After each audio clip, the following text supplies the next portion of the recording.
Hello मित्रों, कक्षा 8वीं की प्रश्नावली 2.2 2.1 की लिंक मैंने डिस्क्रिप्शन में दे रखी है, उसको वहाँ से आप पढ़ लीजिएगा।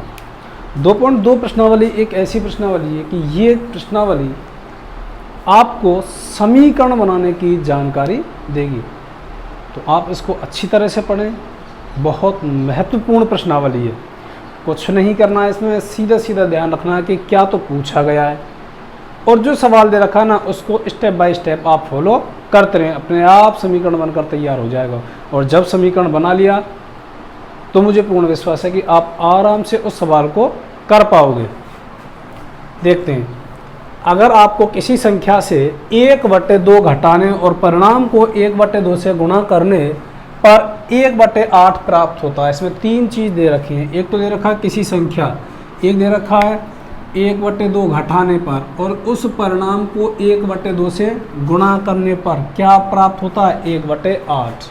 तो वह संख्या ज्ञात करनी, वो संख्या कौन सी है। हल जो पूछा गया है ना उसी को हम पहले x मान लेते हैं। माना वह संख्या कौन सी मान ली, वो x मान ली, जिसका हमें कोई पता नहीं है वो कौन सी संख्या मान ली, x। अब या तो आप इसको पूरा लिखें या फिर एक बात लिख दें, प्रश्नानुसार, प्रश्न के अनुसार। भाई प्रश्न में जो दिया गया है वो लिख देते हैं। क्या दे रखा है, अगर आपको किसी संख्या से 1/2 घटाना पड़े तो वह संख्या कौन सी मान ली हमें, x। तो x में से कितना घटाना पड़ रहा है हमको, 1/2। घटाने और परिणाम, तो घटाएंगे तो परिणाम ये आ गया x - 1/2। परिणाम को 1/2 से, या टोटल परिणाम को कितने से गुणा करना है, 1/2 से गुणा करने पर 1/8 प्राप्त होता है। जब इसको हल कर देंगे ना तो क्या प्राप्त हो जाएगा हमें, 1/8। तो वह संख्या ज्ञात कीजिए, यानी वह संख्या निकालनी। अब बन गया हमारे पास समीकरण, बस अब हल करना है इसको हमें। पहले कोष्ठक हल करें, इन दोनों के मध्य कुछ नहीं है, 1 लगा सकते हैं बटे में, तो 2 और 1 का एलसीएम कितना हो जाएगा, 2। 1 का भाग देंगे कितने में, 2 में, 2 बार जाएगा, 2 का गुणा किया x से, 2 एकम 2 और 2x एकम 2x। 2 का 2 में भाग दे 1 बार, 1 का गुणा ऊपर वाली संख्या से, 1 एकम 1। गुणा में कितना दे रखा है, 1/2, और यहाँ कितना दे रखा है, 1/8। एक चीज़ मैंने सरलता के लिए आपको बताई थी, एक चीज़ मैंने बता रखी है आपको, यदि कोई संख्या गुणा में इधर जाएगी तो किस में हो जाएगी, वो भाग में हो जाएगी। 2x - 1/2, ये सारी संख्या किस में भाई, गुणा में ना। अगर हम इसको इधर ले जाएंगे, 1/8 तो दे रखा है, इधर ले जाएंगे तो 2 तो ऊपर चला जाएगा और 1 आ जाएगा कहाँ, नीचे, क्योंकि यहाँ आना चाहिए था ये 1/2। ऐसे अगर 4 संख्या हो जाती है तो संख्या क्या हो जाती है, पलट जाती है। आगे करते हैं, 2x - 1/2, 2 एकम 2 और 2 चौके 8, और 1 का गुणा 1 से करेंगे, 1 एकम 1, 1 का 4 से करेंगे कितना हो जाएगा, 1 चौके 4, 1/4। अब क्या कर दें इसका हम, वज्र गुणा। जब हम वज्र गुणा करेंगे तो 4 का तो इसमें गुणा करेंगे, दोनों संख्याओं में करना है, इस दोनों में, 4 दूनी 8x माइनस 4 एकम 4, 2 एकम 2, 8x बराबर 2, -4 है तो इसका क्या कर देंगे हम यहाँ पर, पक्षांतरण। 4 इधर गया तो किसका हो जाएगा, प्लस का। 8x बराबर 4 और 2 6 आ गए यहाँ पर, x छोड़ देंगे इसी जगह पर, x बराबर 6 तो यहाँ है ये, 8 इसके साथ में, तो 8 कहाँ चला जाएगा, इसके बटे में। x बराबर, इसको काटेंगे हम, 2 तिया 6, 2 चौके 8, तो कितना आ जाएगा, 3/4। और यदि हमें उत्तर की पुष्टि करनी है अपनी, यदि हमें अपने उत्तर की जांच करनी है कि भाई हमें उत्तर हमारा नहीं देखनी पड़े, उत्तर हमारा सही है या गलत है, उसके लिए क्या करना है आपको, उत्तर की जांच। ये केवल बता रहा हूँ, सवाल में पूछा नहीं है आपसे। उत्तर की जांच, यानी हमें कैसे मालूम पड़ेगा कि हमारा ये सवाल सही हुआ है या फिर नहीं हुआ है। अच्छा, जहाँ x है ना, उस x की जगह पे क्या रखेंगे, 3/4 उठा कर रखेंगे पहले समीकरण में। तो यहाँ दे रखा 3/4, x हटा दिया, x की जगह पे क्या रख लेंगे अब यहाँ पर 3/4 माइनस 1/2 गुणा 1/2 और बराबर में कितना आ जाना चाहिए 1/8, यानी इन सब का हल करके कितना आना चाहिए, 1/8 आना चाहिए। इन दोनों का एलसीएम लेंगे कितना आएगा, 4 दूनी 8 बटे 4 का भाग कितना, सॉरी 2 और 4 का एलसीएम 4 ही आ जाएगा। 4 का भाग देंगे कितनी बार है, 4 एकम 4, 1 का गुणा 3 से 3 एकम 3 माइनस 2 का इसमें गुणा किया 2 दूनी 4, तो 2 का उसमें देंगे 2 एकम 2, 1/2 बराबर 1/8, 3 में से 2 गए तो 1/4 इंटू 1/2 बराबर 1/8, 1 का 1 से गुणा किया 1 और 4 दूनी 8 बराबर 1/8। तो इसका मतलब क्या, हमारा आंसर बिल्कुल सही है।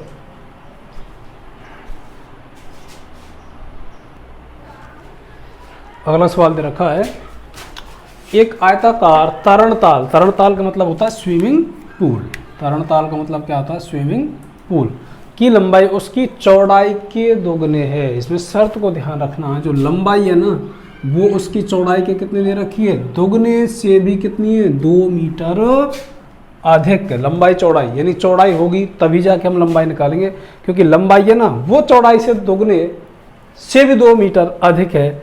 इसका परिमाप कितना दे रखा है, 154 मीटर। तो हमें उस तरणताल की इसकी लंबाई और चौड़ाई ज्ञात करनी है। यदि हमारे पास चौड़ाई है तभी हम लंबाई करेंगे ज्ञात, फिर करेंगे इसका परिमाप। माना तरणताल, ये हिंदी में बोलते हैं तरणताल, इंग्लिश में इसको क्या बोलेंगे, स्विमिंग पूल। तरणताल की चौड़ाई x मीटर मान ली भाई, तो फिर अब लंबाई कितनी होगी इसकी,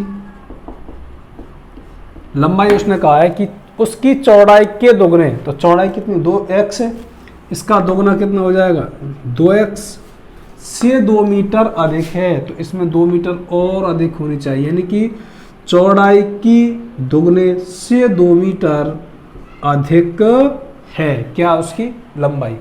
अब प्रश्नानुसार जो प्रश्न में दे रखा, आगे कहा है उसने यदि इसका परिमाप, तो आयत का परिमाप क्या होता है, आयत का परिमाप या फिर कहें तरणताल का परिमाप क्या होता है, लंबाई गुणा चौड़ाई, यही तो होगा उसका भाई। आयत का परिमाप क्या होता है, लंबाई गुणा चौड़ाई।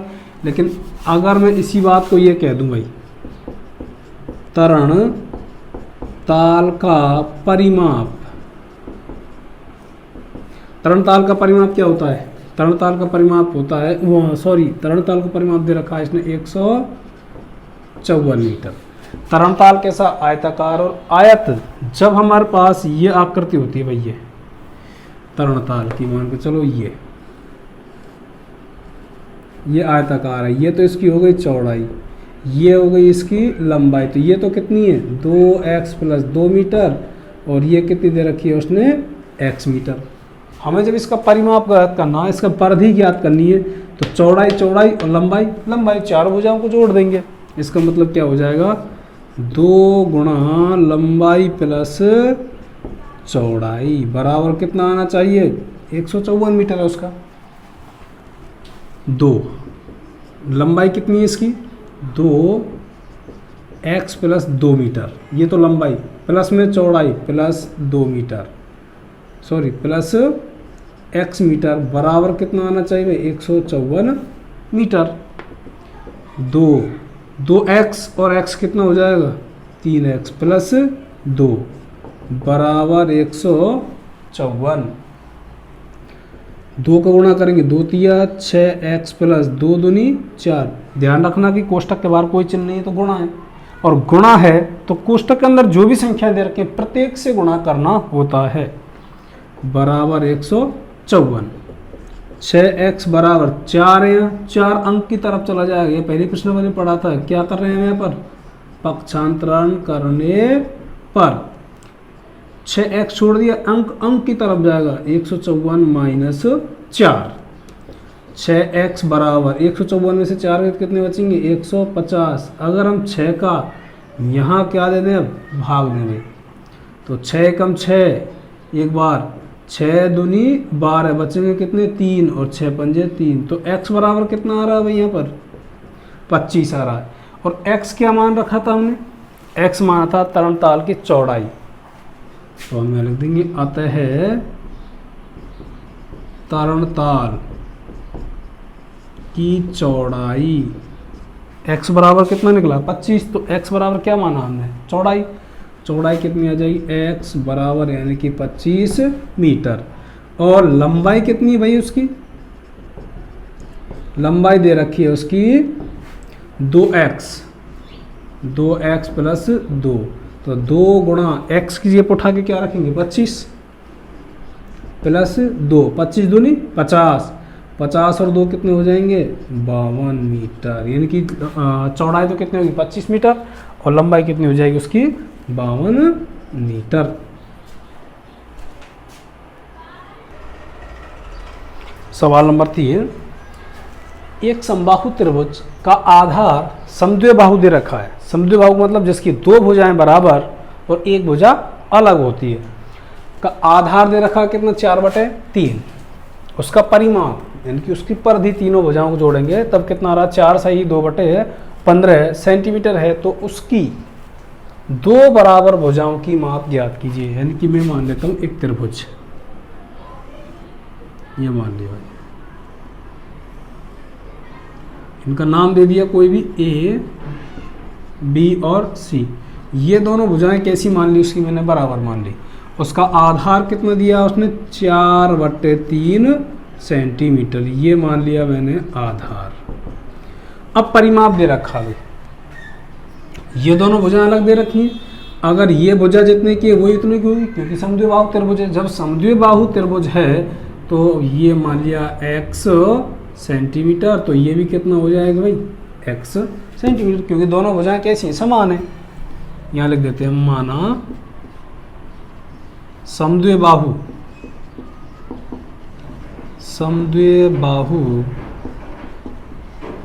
त्रिभुज की समान भुजा कौन कौन सी है भाई, एक तो ले ली हमने कौन सी AB, ये बराबर होगी किसके AC के, और कितनी मान ली हमने x सेंटीमीटर मान ली।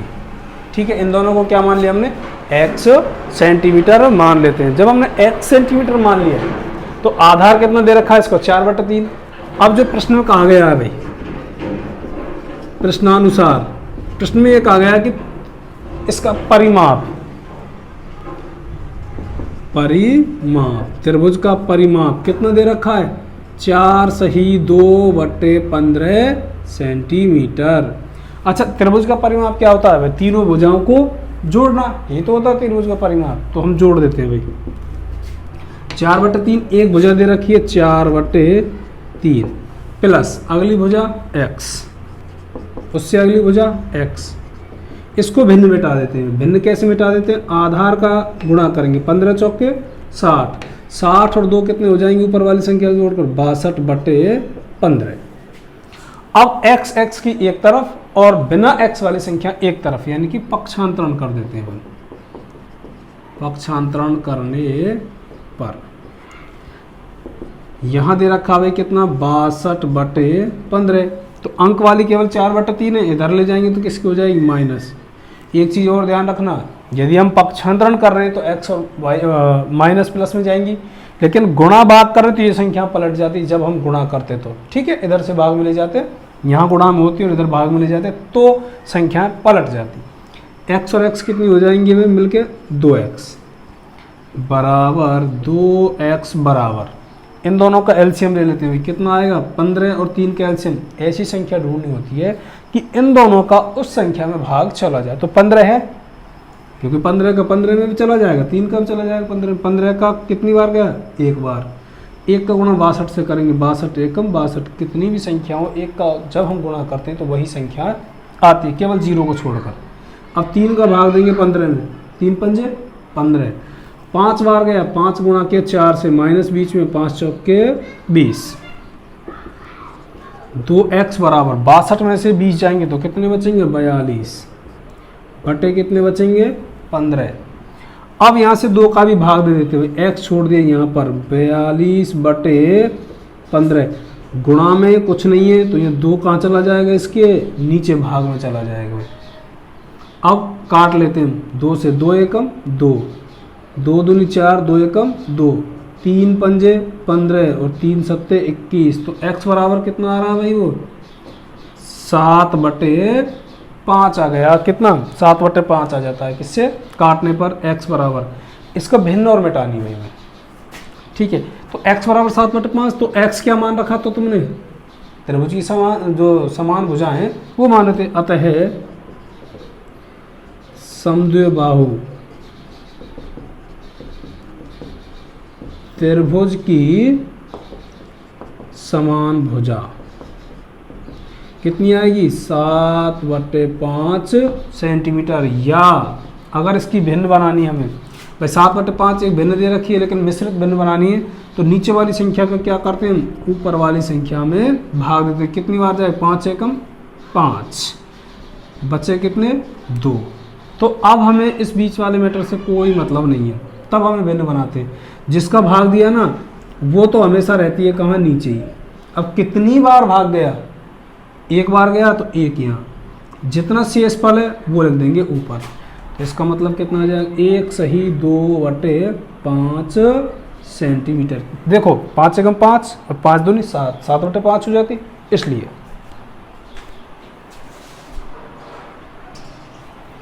सवाल नंबर 4, दो संख्याओं का योग 95 है। दो संख्याओं का योग कितना दे रखा है, 95। उसके बाद यदि एक संख्या दूसरी संख्या से 15 अधिक है तो दोनों संख्याएं ज्ञात कीजिए।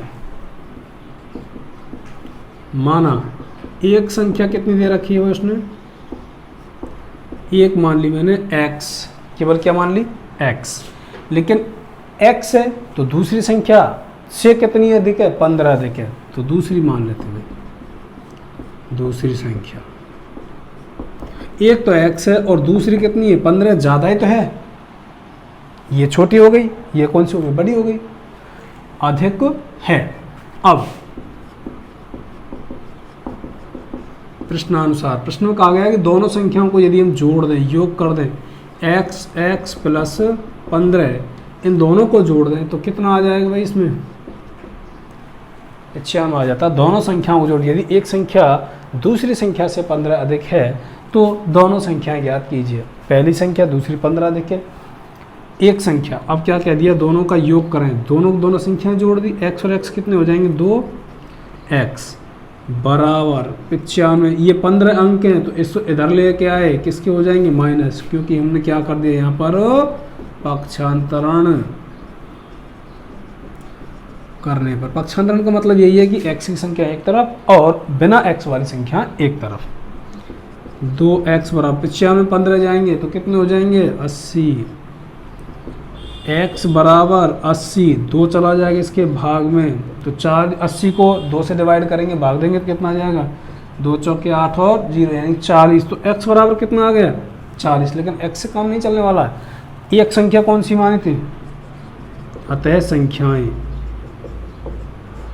देखो x एक मानी तो इसका मतलब कितना होगा 40, दूसरी संख्या x प्लस 15 थी तो x यानी 40 में 15 जोड़ेंगे कितने हो जाएंगे, 55। दोनों में अंतर कितने का आ रहा है अपना, 15 का ही तो आ रहा है, 15 का अंतर कहाँ अधिक है, तो ये हो जाएंगे दोनों हमारी संख्याएं।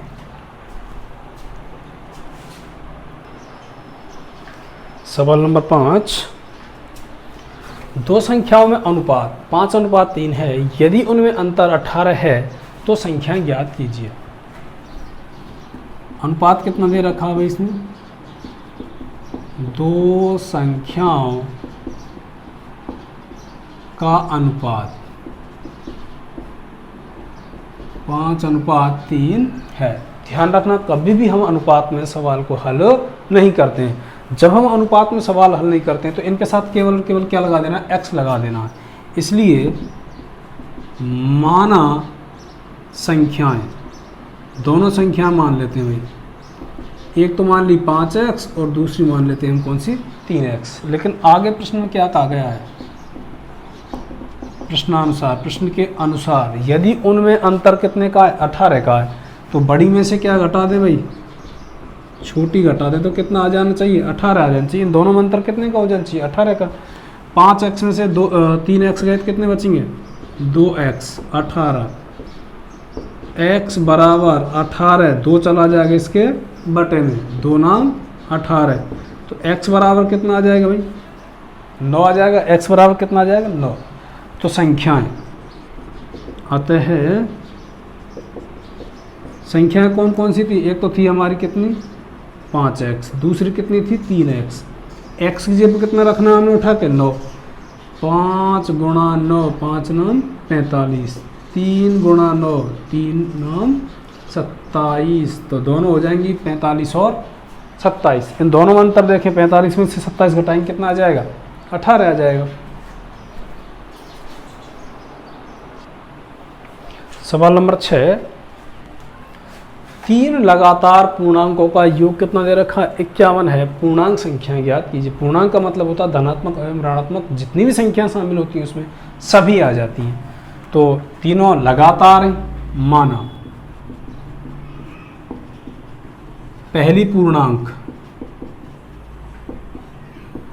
कितनी हो गई x, दूसरी इससे अगली वाली है क्योंकि उसने कह दिया पहले ही लगातार है, दूसरी वाली x प्लस 1 यानी इससे अगली हो गई भाई, और तीसरी पूर्णांक क्या हो जाएगी, देखो x प्लस 1 तो हो गई, अगर इसमें एक और जोड़ दें ये अगली हो जाएगी, इसका मतलब x प्लस 1 और 1 कितने हो जाएंगे 2। अब प्रश्न के अनुसार ये शब्द ऐसा है कि जो उसमें छूट रहा है ना वो सभी के सभी इसमें सम्मिलित हो जाता है। तो क्या है 3 लगातार पूर्णांकों का योग, इन तीनों का योग कितना आना चाहिए 51 आना चाहिए। x प्लस 1, x और x प्लस 1 दूसरी संख्या, तीसरी कौन सी हो जाएगी हमारे पास में x प्लस 2, एक तो ये हो गई, एक ये वाली संख्या और एक ये, तीनों के तीनों जोड़ देंगे तब कितना आ जाएगा 51। जोड़ते हैं भाई हम इनको, x और x 2x और एक 3x प्लस 1 और 2 कितने हो गए 3, 51, 3x बराबर 51, 3 प्लस का है इधर का जाए इधर को जाएगा, किसका हो जाएगा माइनस, क्यों गया क्योंकि हमने कर दिया यहाँ पर पक्षांतरण करने पर, क्योंकि अंक एक तरफ और x वाली संख्या हमने सभी की सभी क्या रख ली एक तरफ। 3x बराबर 51 में 3 गए कितने बचेंगे 48, x बराबर 48, 3 चला गया गुणा में था तो भाग में कितना चला जाएगा 3 एकम 3 बचा कितना 1 और 3 6 18, x बराबर कितना आ गया 16। तो हमें वो संख्याएं ज्ञात करनी है, आते हैं संख्याएं। तो पहली कितनी थी भाई हमारी संख्या x, दूसरी x प्लस 1, तीसरी x प्लस 2, तो x बराबर कितना निकल के आया हमारा 16। तो पहली संख्या कितनी हो जाएगी 16, अगर 16 में एक और जोड़ दें तो कितनी हो जाएगी 17, 16 x का मतलब 2 जोड़ दिया तो कितनी हो जाएगी 18। तो वो संख्याएं कौन सी हो जाएंगी हमारी 16, 17 और 18। सवाल नंबर 7, 8 के लगातार 3 गुणजों का योग 888 है, तो गुणजों की संख्या ज्ञात कीजिए। गुणज किसे कहा जाता है, मान के चलिए भाई 4, इसमें 4 और जोड़े तो कितना हो जाएगा 8, इसमें 4 और जोड़े तो 12, इसका मतलब 16, 20। तो ये दिख रहा है 4 दूना 8, 4 दूना 8, 4 12, 4 4 16, 4 5 20। तो ये 4 के सब क्या हैं गुणज, यानी कि पहाड़े को ही हम गुणज बोलते हैं। एक संख्या में अपने आप को जोड़ते चले जाना, वो क्या कहलाता है उसमें गुणज। गुणनखंड अलग होता है, ये है गुणज। तो इसमें देखते हैं 8 के 3 लगातार गुणजों का योग। हल, माना 8 का पहला गुणज कितना मान लिया भाई 8x, क्योंकि 8 का होना चाहिए, 8 का तो पढ़ा जाना ही चाहिए, 8 का पढ़ा लेना हमें। माना 8 का पहला गुणज कितना है 8x, तो दूसरा गुणज कितना हो जाएगा इसका, फिर दूसरा गुणज भाई पहला कितना 8x, इसमें यही संख्या और जोड़ देनी है क्योंकि हमने 4 फिर 8 किया था, 8 का मतलब 4 प्लस 4, ये तो हो जाएगा 8x प्लस 8, तीसरा गुणज क्योंकि लगातार लेना है भाई हमें, तीसरा गुणज 8x प्लस 8 तो यही, प्लस में 8 अगला 8 और जुड़ जाएगा 8x, 8 प्लस 8 कितने हो जाएंगे यहाँ पर 16। तो इसमें कहा कि तीनों गुणजों का योग प्रश्नानुसार इन तीनों को जोड़ देते हैं भाई, 8x प्लस 8 और 1 हो जाएगा 8x प्लस 16, इन सब का योग कितना आना चाहिए 888। x जोड़ देते हैं पहले, 8x 8 ये कितने हो गए 24x, 8 और 16 ये कितने हो जाएंगे 24 बराबर 888। अब कर देते हैं पक्षांतरण क्योंकि x और बिना x की सभी संख्याएं एक तरफ हैं, पक्षांतरण करने पर x वाली एक तरफ रख दी भाई, 24x बराबर 888, ये प्लस के इधर के जाएंगे कैसे के हो जाएंगे माइनस के।